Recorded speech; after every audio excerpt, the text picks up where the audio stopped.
Felix has one key piece of safety equipment that he has to learn to trust: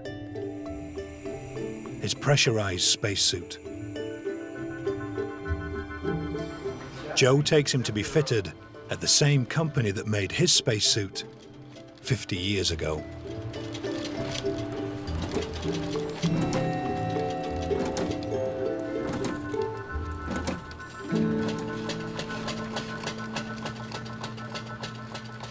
Piece of art. It's all hand done. She just assembled these two pieces. Mm-hmm. You cannot see where she just sewed that together. It's impossible. I think it's right there. Where? No, I don't think so. Because I can't find it either.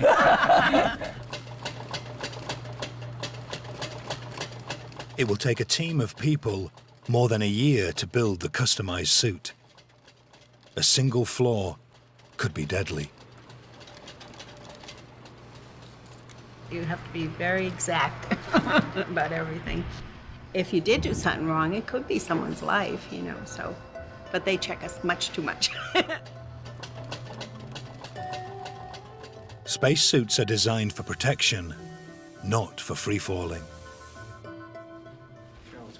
This is a whole new world for Felix. Ready to do this? Okay, screw it in. Clockwise, screw it in.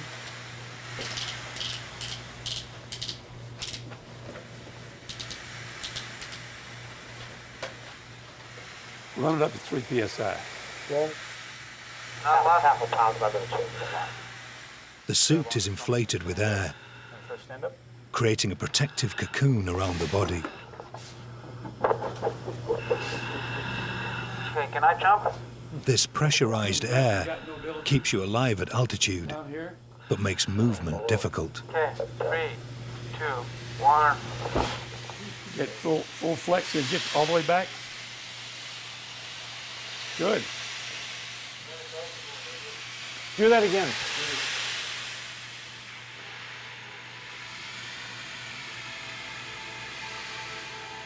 It's hard to describe how it feels. Your movements are totally limited. Is that hard? Is that okay? That hard? You can't breathe that easy anymore. It's difficult, you know. You don't feel a damn thing in that suit.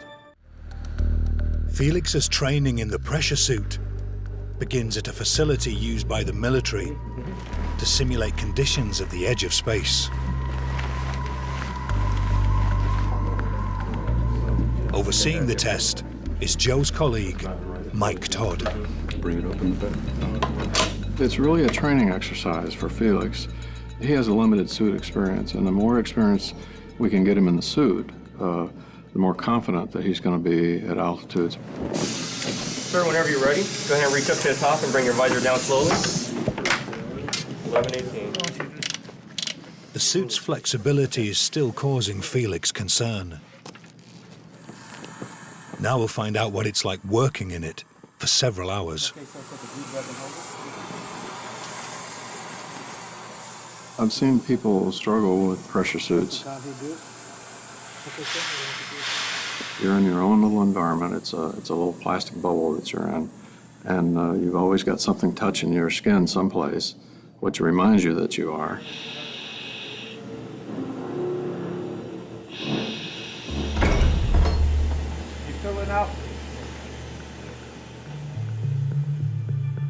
Felix is depressurized to 76,000 feet, way beyond the Armstrong line. It's getting hot in here, Tom. It's getting hot in here.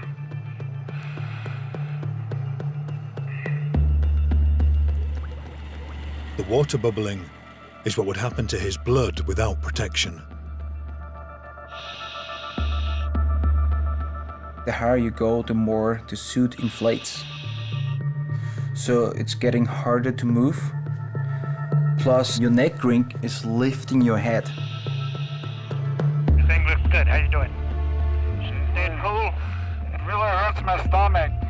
Yes. Got stomach pain now. It's getting hot and cold inside your body. You can feel how you start sweating. Your respiration rate has definitely changed. You feel claustrophobic, you know? I was really close to tell the guys, hey, get me out of the suit, I can't deal with that anymore. I was really fighting against it, you know?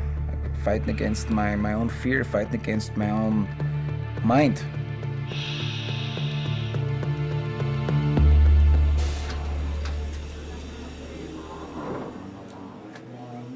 Everybody's counting on you, everybody thinks you're a cool guy, you can deal with it.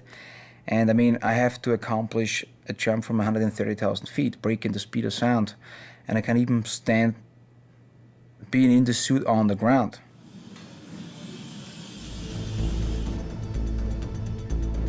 Good. All right, let's go.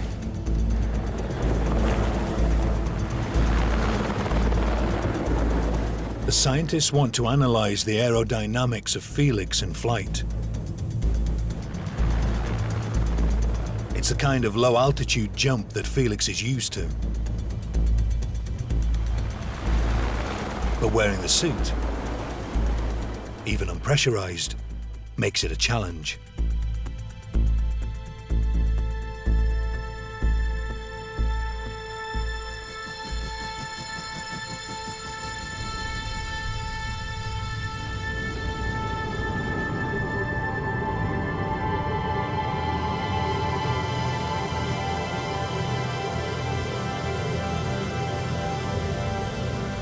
It's like watching a hawk in flight. I deal with aircraft and we make machines to do certain flight dynamics. In this case, the machine is Felix. At this altitude, Felix falls at around 100 miles an hour. Jumping from 24 miles up, he'll be in a near vacuum. A lack of resistance means he'll just keep accelerating. Faster than a jumbo jet after 25 seconds. Moments later, faster than a .45 caliber bullet. And after 35 seconds, he'll exceed 700 miles an hour.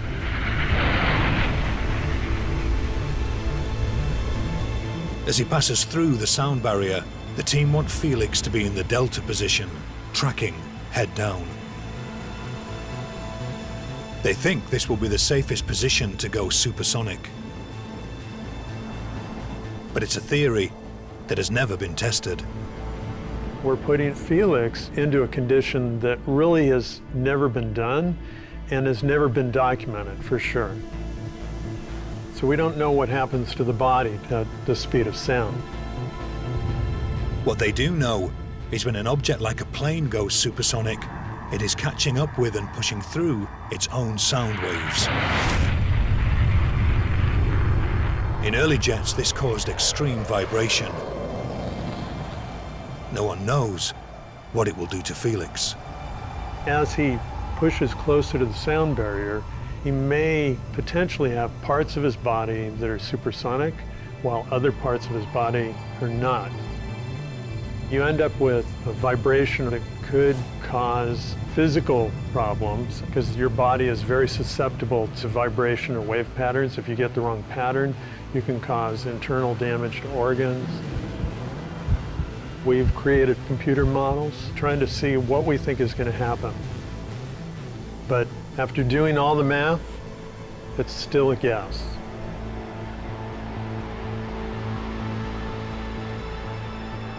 The test jumps help Felix feel safer in the suit.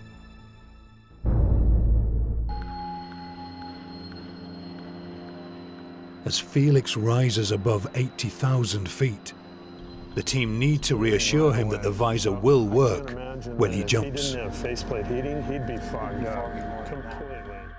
Okay, Felix, here's what we think we should do. He has to unplug his visor from the capsule power, allowing it to be powered by the pack on his chest.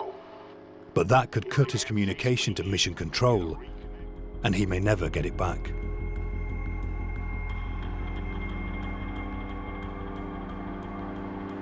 Are you going to go for an umbilical disconnect? I'm told you stand by, reinforced.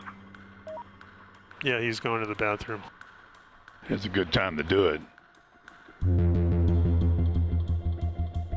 Felix has now risen past Joe's altitude of 102,000 feet, but he faces a serious dilemma. If he carries on, he may have no sight and no contact with his team. Abort, and he may never get another chance.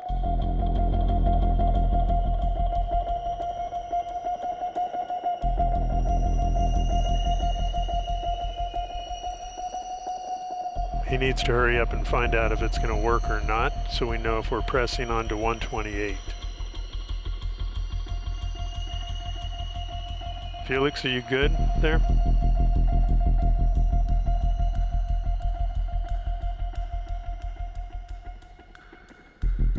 Okay, let me disconnect my chest to umbilical and see what's going on, okay? Felix decides to risk it. Okay, you understand the procedures. If you thumbs up, we keep going. Thumbs down, we cut you loose. Yes, I understand that, sir. Ready? Roger. Go ahead, Felix, and good luck, and God bless you.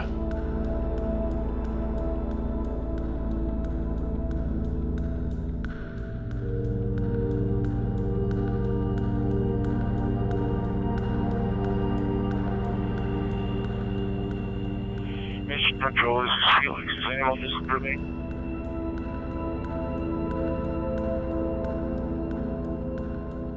Can you hear me, Felix?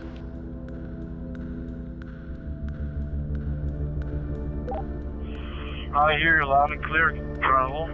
Felix, I'm reading you loud and clear, too. We have good communications right now, but... Plugged into the chest pack, he still has communication. Now hold your breath and let's see if we get the condensation again, Felix. Hold your breath, let's see if we get condensation. Hey, Felix, it appears as if it's dissipating while you've got your breath held. Is that what you're seeing? It looks like, yeah. Well, I think that means that it's working. How you doing, Felix? Hanging in there, buddy? Okay, I think we should continue, and hopefully our chest pack face shield heating is working. Mike, let everybody know... Felix is going to jump. The world is allowed to watch once more.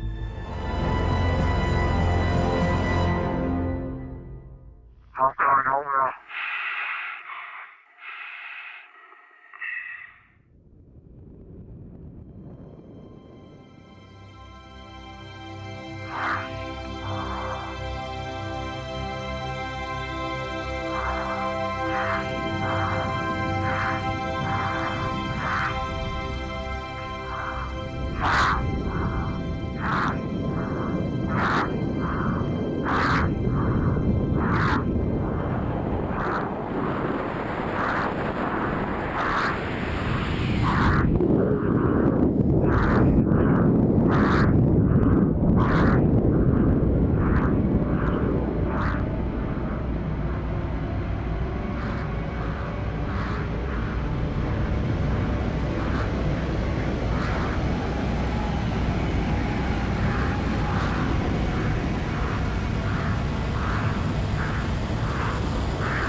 What is he doing? He's spinning, isn't he? Felix has just gone supersonic, but he's lost control.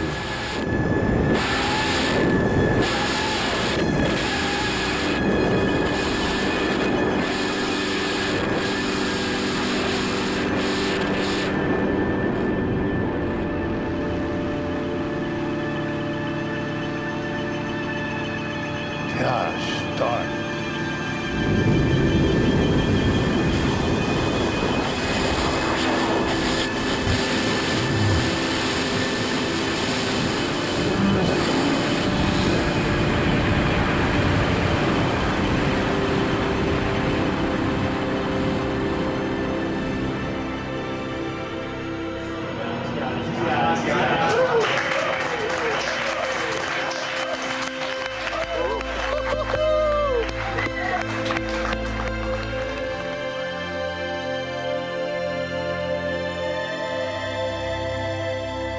1 minute and 30 seconds, and stable as a rock.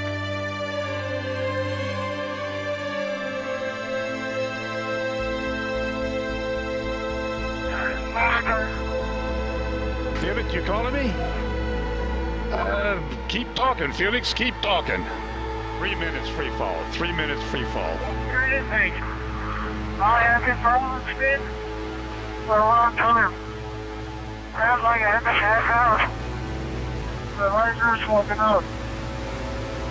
I repeat, the laser smoking up. Felix, you're at the coldest altitude. The further you fall, the warmer it's going to get. Keep it up. I'm pulling my parachute.